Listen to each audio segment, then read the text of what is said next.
자, 오늘 본문의 배경은 이스라엘 백성들이 광야 40년의 시간을 보내고 요단강 도하를 마친 이후에 일어났던 일입니다. 여러분, 요단강 도하는요 참으로 어려운 일이었습니다. 왜냐하면 당시는 이 요단강이 홍수로 인해서, 장마로 인해서 범람하고 있었던 시기였거든요. 장마의 시기에 범람하는 강에 뛰어드는 행위는 자살 행위와 다를 바가 없죠. 자, 그러나 하나님의 놀라운 기적으로 제사장들이 법궤를 메고 그 강에 발을 들여놓자 이 강물이 물러나기 시작합니다. 그리고 그 마른 땅을 이스라엘 백성 전체가 건너게 된 것이죠. 자, 그러나 요단강을 넘어섰다고 해서 그들 앞에 장애물이 사라진 것이 아니었습니다. 그들 앞에는 요단 강물보다도 훨씬 더 견고한 여리고 성이 자리를 잡고 있었기 때문이죠.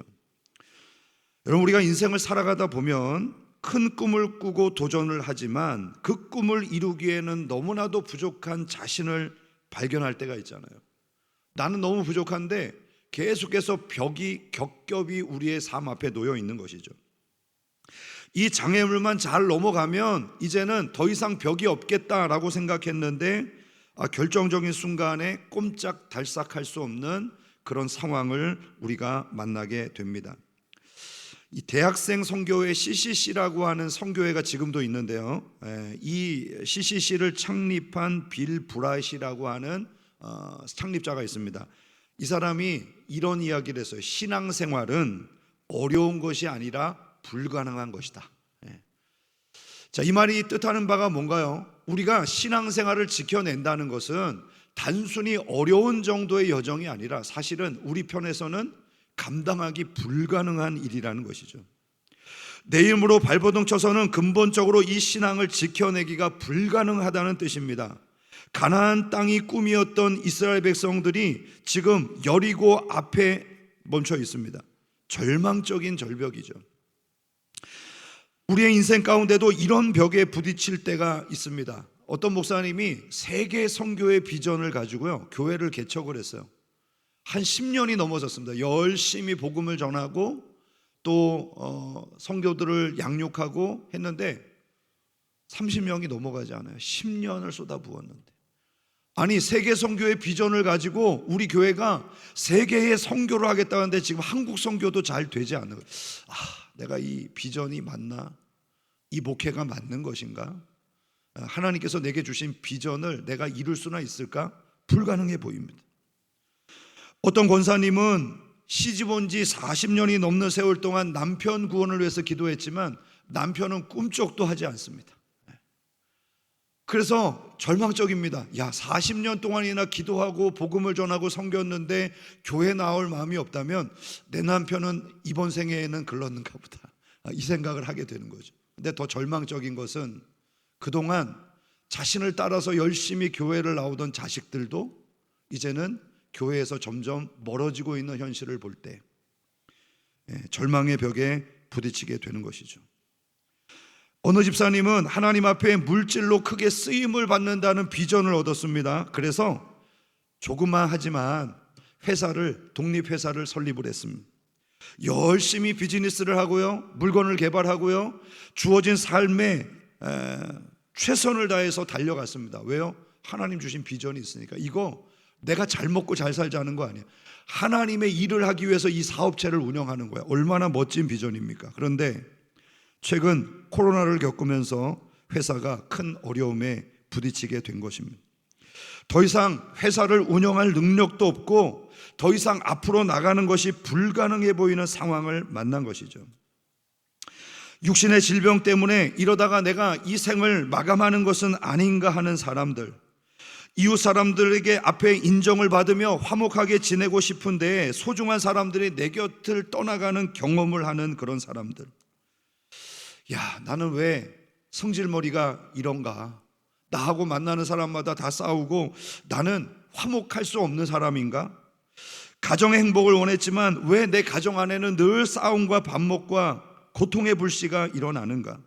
남모르게 땅을 치고 우는 사람들, 성숙하고 차원 높은 신앙생활을 원하지만 여전히 내 신앙생활은 제자리에 머물러 있는 것 같고 그것만 해도 좋을 텐데 침체의 늪을 벗어나지 못하는, 뒤로 퇴보하는 것 같은 이런 절망감 가운데 빠져 있는 사람들, 이들 모두가 요단강을 넘어섰지만 여리고성이라고 하는 강력한 장애물 앞에 서 있는 그런 사람들의 모습인 것이죠.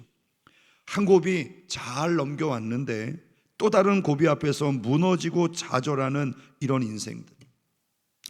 여러분, 이런 인생이 어떻게 이 성을 정복하고 넘어설 수가 있을까요?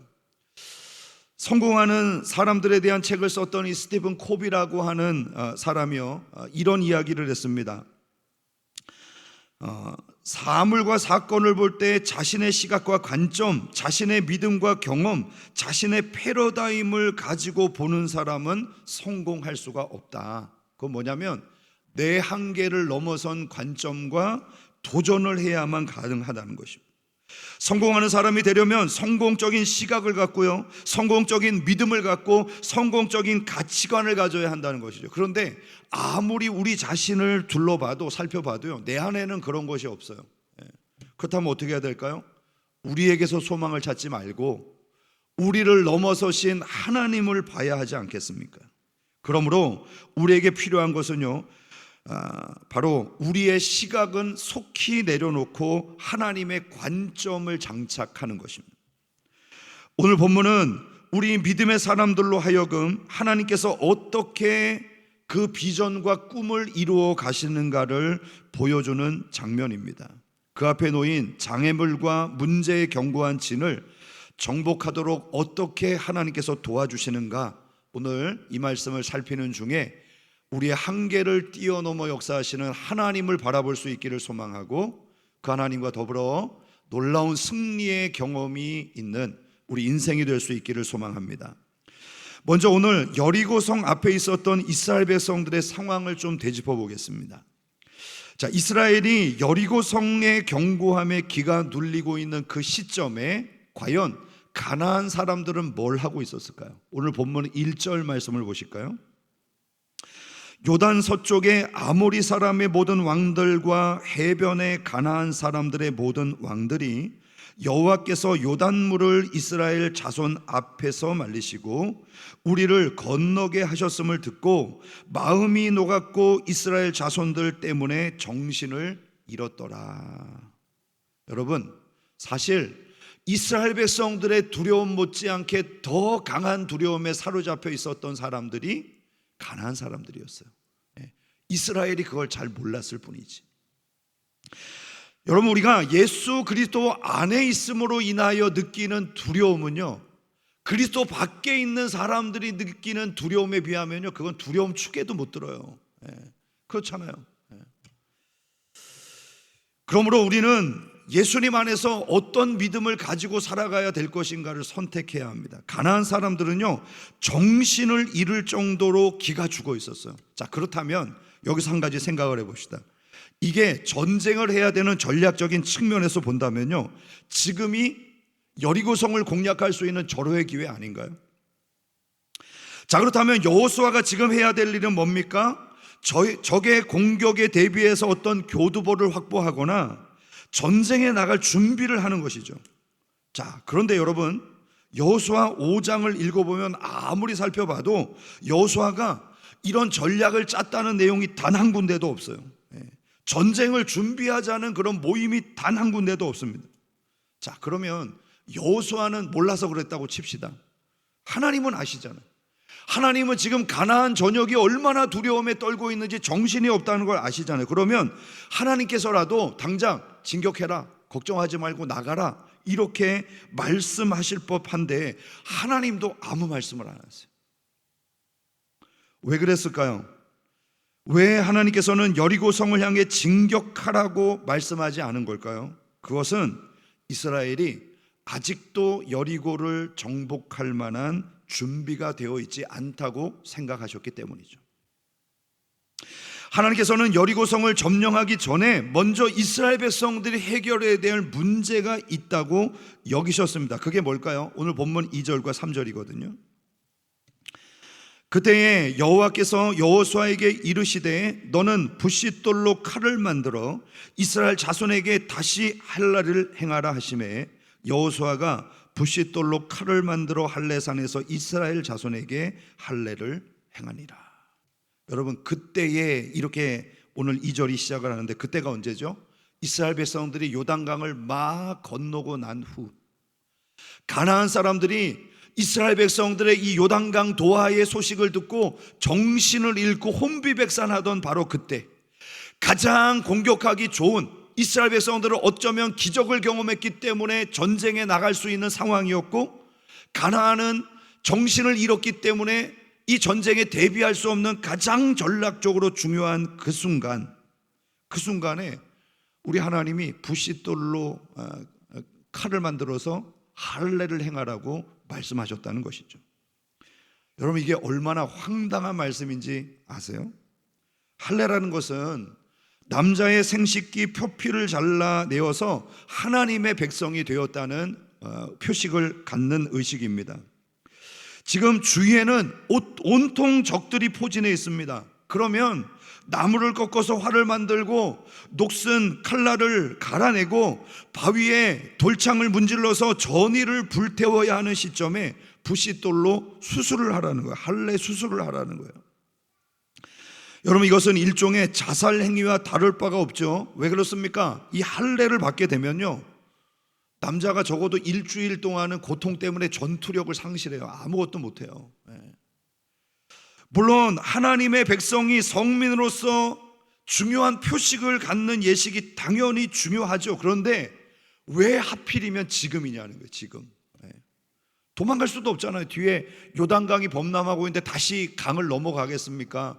앞에는 적들이 다 있는데 이 배수의 진을 쳐놓고 지금 할 일이 아닌 것이죠. 자, 그러나 우리는 여기서 하나님이 이스라엘 백성에게 가나안 땅을 주시고자 하는 목적을 상기해야 합니다. 왜 이렇게까지 하나님이 할례를 명하셨는가? 이것은 가나안을 주시려고 하는 목적과 연결되어 있어요. 요단강을 갈라서 기적적으로 건너게 하신 하나님께서는 기적으로 가나안 땅을 밟게 하신 목적을 여호수아 4장 24절에 미리 말씀하셨거든요. 이는 땅의 모든 백성에게 여호와의 손이 강한 것을 알게 하며 너희가 너희의 하나님 여호와를 항상 경외하게 하려 하심이라. 하나님께서는 이스라엘 백성을 인도하여 가나안 땅에 들이셨는데 그 목적이 하나님의 사람들로 하여금 하나님이 얼마나 위대하신 분인가를 알고, 그리고 그 하나님을 전심으로 경외하게 하기 위함이라는 거예요. 하나님께서는 이스라엘 백성에게 가나안 땅을 주시는 목적이 바로 이것이라고 명하게 천명하셨습니다. 우리를 이 세상에서 성공하도록 인도하시는 하나님의 목적이 뭔가요? 우리의 이름을 내고 많은 사람들의 부러움을 사고 그렇게 되는 것입니까? 성공을 하는 나를 통하여 하나님의 위대하심을 세상에 알리는 것입니까? 후자잖아요. 그러므로 이스라엘 백성들의 결론은 자명해진 것입니다. 이 땅에서 누가 성공해야 하는 것입니까? 하나님의 축복은 하나님의 사람들의 몫이 되어야 합니다. 자신의 욕망을 위해서 사는 사람들, 자신을 드러내기 위해서 사는 사람들에게 결코 성공이 가서는 안 돼요. 그래서 우리 예수 믿는 사람들이 잘 돼야 된다니까요.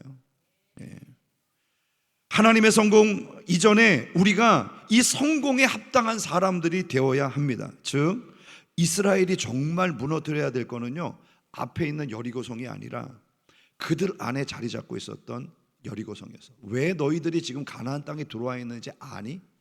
너희들이 무엇을 위해서 정복을 하고 이 땅에서 성공하기를 원하느냐, 이거를 알아야 그 모든 일들이 가치가 있다는 것이죠. 할례는 남자들의 신체 일부분에서 비위생적인 부분을 잘라내므로 우리 안에 있는 잘못된 본성과 가치관을 잘라내서 복종한다는 의미가 있거든요. 이기적인 욕망을 잘라내는 것입니다. 성공주의 가치관을 걷어내는 것입니다. 육신의 정욕과 안목의 정욕, 이생의 자랑을 모두 거부하는 것입니다. 부정적인 시각과 입술을 잘라내는 것입니다. 분열주의와 편탕주의를 거부하는 것이 바로 이 할례를 받는다는 의미예요. 거룩해지는 거예요. 구별되는 것입니다. 여러분, 계속 앞만 보고 달려간다고 성공하는 게 아니잖아요. 그렇잖아요. 뭐 우리가 앞만 보고 안 달려와서 성공이 안 됐습니까? 열심히 달려와도 안 되는 일이 있잖아요. 하나님의 사람은 잠시 머물러 우리의 신앙을 점검해 볼 필요가 있습니다. 내가 순종하지 못하고 있음에도 불구하고 무시하거나 잊고 있었던 것이 무엇인가? 그래서 저는요, 이 연말이 참 중요하다고 생각을 해요. 왜 하나님께서 우리에게 1년 365일을 살고 다음 해를 넘어가게 하셨을까?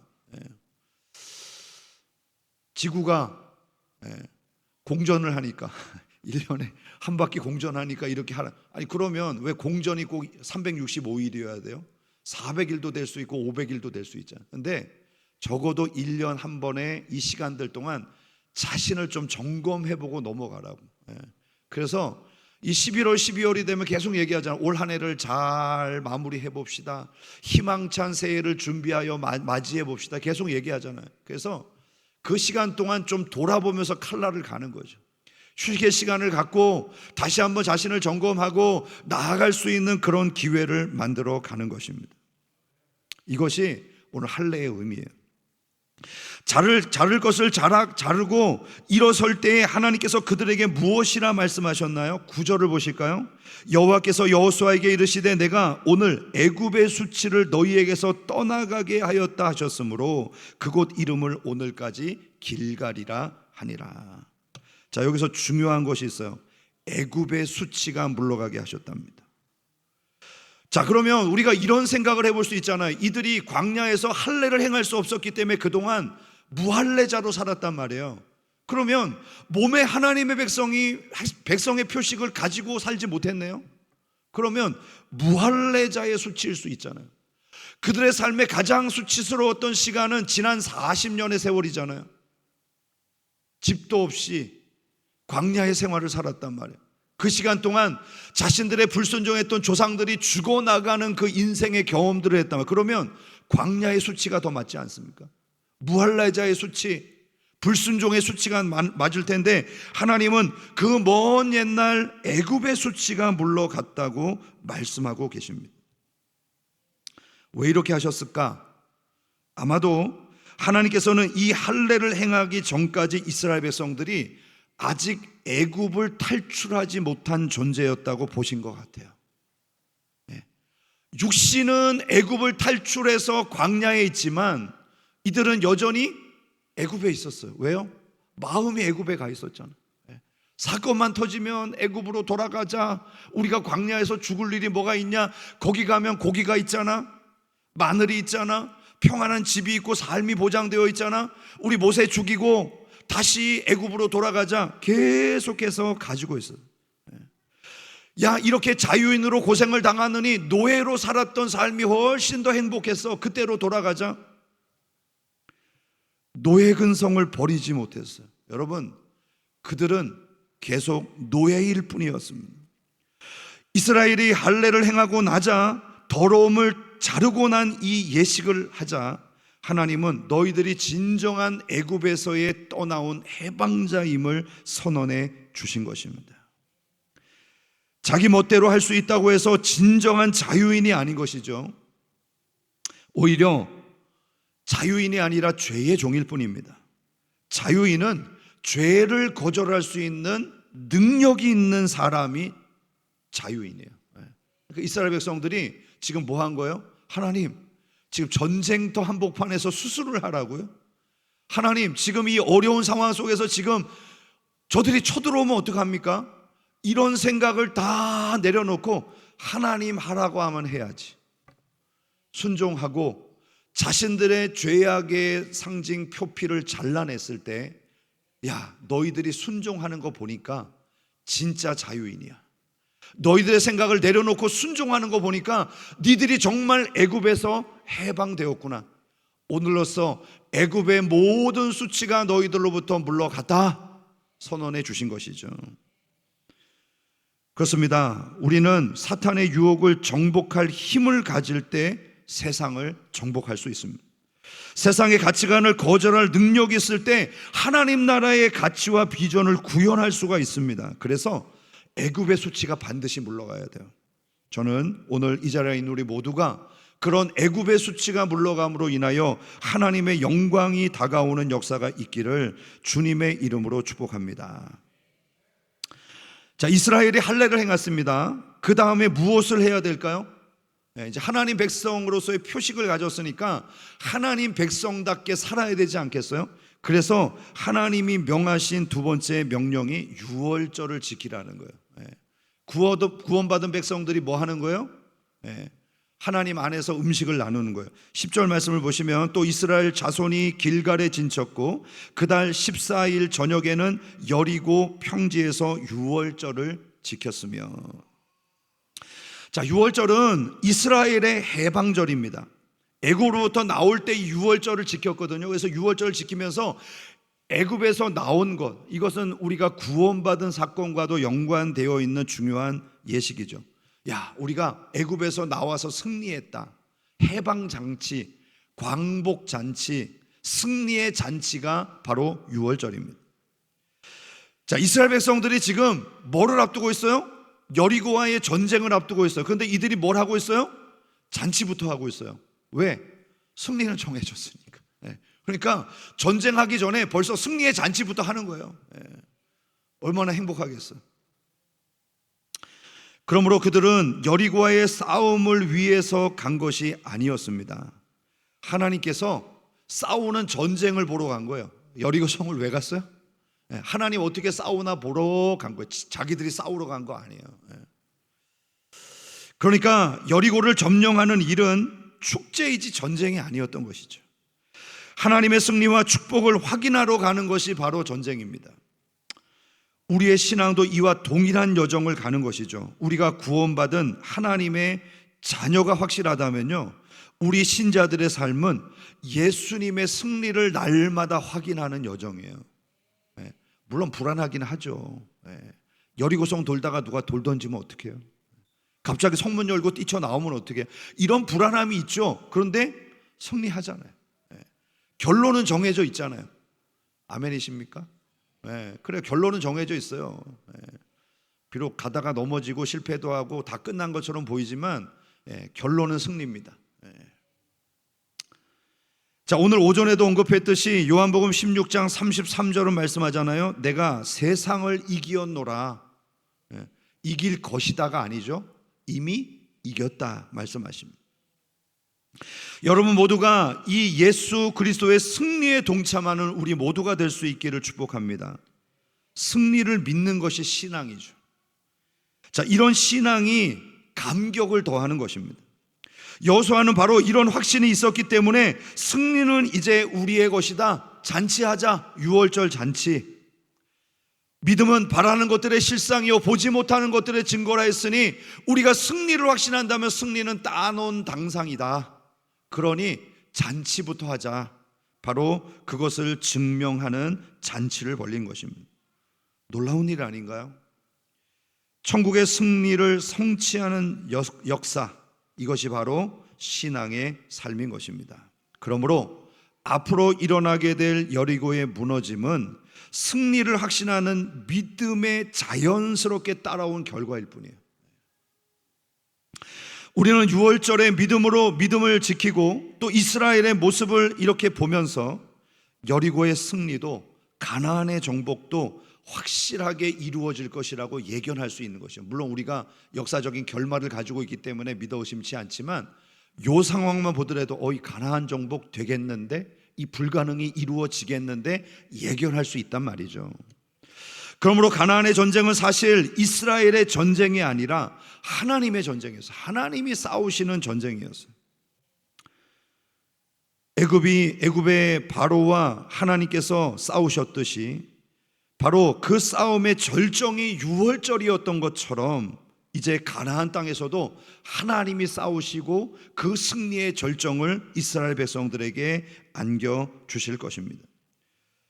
유월절은요, 어린 양의 피를 문설주에 바르고 그 어린 양의 고기를 나누어 먹는 예식입니다.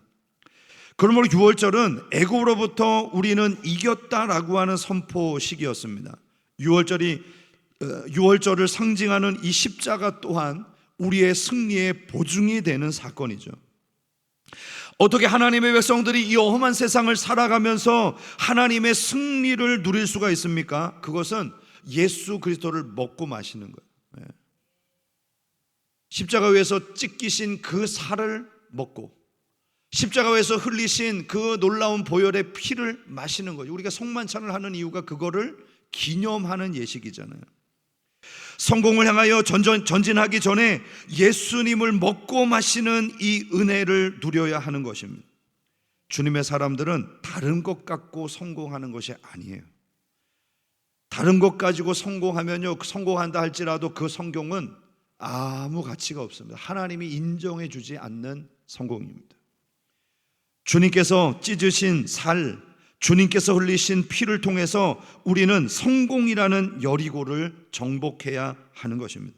그러므로 성도 여러분, 하루하루 세상에서 나가기 전에 우리가 가장 먼저 바라봐야 될 것이 바로 그 그리스도의 십자가의 능력인 줄로 믿습니다. 이런 믿음이 없이는요, 세상에 나갈 생각을 하지 말아야 돼요. 나가도 실패합니다. 세상의 방식으로 살지 않고 하나님의 방식으로 살겠다고 결심하기 전에는요, 여리고성을 대면할 수가 없는 거예요.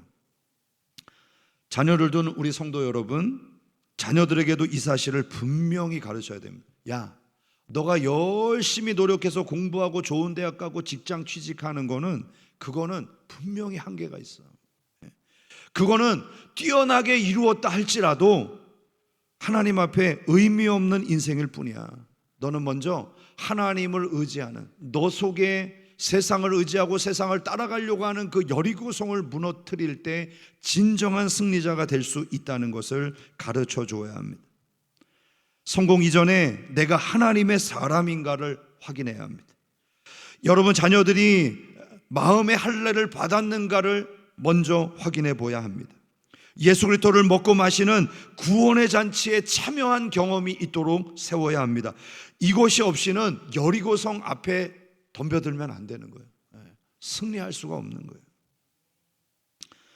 이제 말씀을 맺겠습니다. 혹 여러분의 삶이 쫓기듯 달려오지는 않으셨나요? 누군가 뒤에서 쫓아오는 것처럼 허둥지둥 되면서 달려오는 삶이 2025년은 아니었는지, 나는 저만큼 달려가고 있는데 예수님은 저기 뒤에서 오시는 것 같아. 아니 지금 앞에서 나를 끌어주셔도 모자랄 것 같은데 왜 나는 바쁘고 조급해서 이렇게 가려고 하는데 주님은 늘 뒤쳐져 계시는 것 같은 이런 느낌. 주님은 그러면서 말해요. 일로 와, 길갈로 다시 와, 길갈에 좀 머물러. 급한 거 아니니까 좀 서봐. 너 할례는 받았니? 너 6월절의 잔치 믿음의 승리를 확신하고 지금 그 길을 달려가는 거야? 너 그거 없이 지금 바쁘게 달려가도 다시 돌아오게 돼 있어. 길갈로 돌아와. 말씀하고 계시죠. 너 안에 있는 여리고를 먼저 무너뜨려야 너 여리고를 만나도 무너지지 않고 그 성을 넘어갈 수가 있어. 그러니까 너 안에 있는 여리고 성부터 무너뜨려라 말씀하고 계십니다. 내 안에 있는 여리고성이 무너져야만 앞에 있는 여리고도 자연스럽게 무너집니다. 그러므로 진짜 싸움은요, 내 안에 있는 싸움이에요. 우리의 삶에 일어나는 승리와 패배는 내 안에 있는 싸움의 결과일 뿐입니다. 오늘도 우리 모두가 십자가의 부활과 믿음을 가지고 내 안에 자리 잡고 있는 여리고성을 무너뜨립시다. 세상적인 가치관, 세상에서 누린 경험, 내가 가지고 있는 이론과 철학, 고집, 정욕, 욕심, 이기심, 교만, 자만했던 이 모든 것들을 다 무너뜨리고 오직 십자가 하나 붙들고 승리할 수 있는 저와 여러분들이 될 수 있기를 주님의 이름으로 축복합니다. 힘쓰셨죠? 애쓰면서 달려오셨죠? 여러분, 한 번뿐인 인생인데 놀아볼까? 한번 실험해보고 실패하면 어쩔 수 없어. 이렇게 달려가는 사람이 어디 있습니까? 매 순간이 소중하고 성공하고 싶고 잘 달려가고 싶은 게 우리 아닙니까? 그럼에도 불구하고 그 승리하려고 하는 방향이 근본적으로 잘못되었다면 오늘 우리가 다시 한번 돌아보면서 십자가로 갑시다. 길갈로 나아갑시다. 삶의 방향을 신앙 안에서 다시 세웁시다. 오늘 그래서 다가오는 2026년은 정말 하나님 안에서 기뻐 춤출 수 있는 우리 모두가 될 수 있기를 주님의 이름으로 축원합니다.